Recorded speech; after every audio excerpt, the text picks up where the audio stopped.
Salsabila Adriani turut membintangi series Can You Hear Me. Dalam series ini, Salsabila dituntut harus bisa bahasa isyarat. Sebab kisah di series ini melibatkan penyandang tunarungu. Dengan begitu, mantan kekasih Yusuf Mahardika ini harus belajar bahasa isyarat.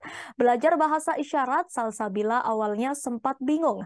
Hal itu dikatakan Salsa saat ditemui di kawasan Tamrin, Jakarta Pusat pada Selasa 6 Desember kemarin.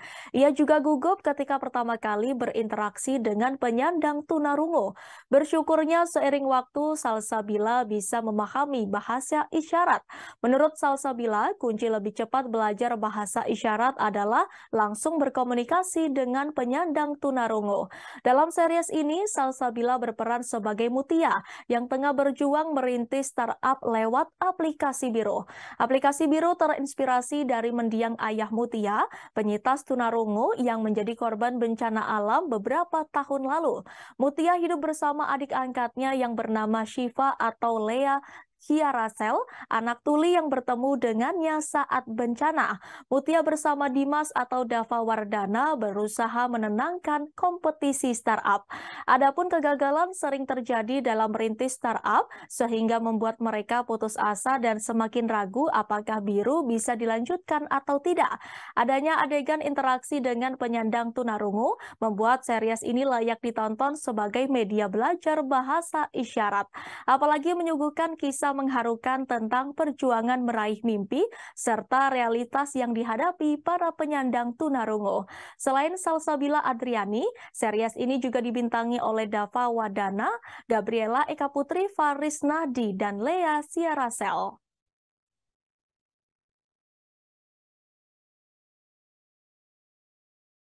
Oke, di rumah juga maksudnya ngulik-ngulik juga nggak sih Kak dari? Jadi kalau dari skenario-nya itu videonya jadi seberapa aku videoin, jadi aku latihan di rumah kayak gitu.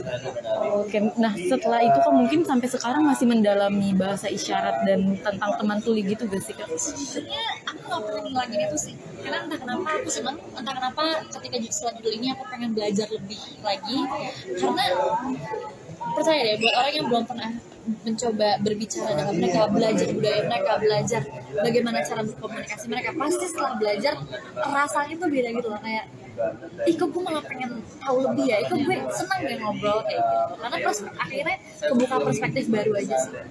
Kayak perspektif seperti apa tuh Kak? Kayak budaya yang kita miliki beda, kayak kadang-kadang kalau kita sesama orang kalau biasa dengar gitu ya, kita ngobrol bisa aja kayak yaudah sih lo kenapa, nah sedangkan mereka nggak bisa.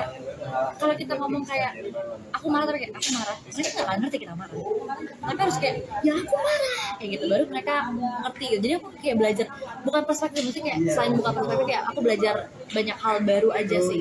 Jadi harus lebih ekspresif gitu ya Kak? Lebih ekspresif, lebih mau membuka diri, lebih mau belajar banyak hal kayak gitu. Oke, udah aman. Terima kasih sudah nonton. Jangan lupa like, subscribe, dan share ya.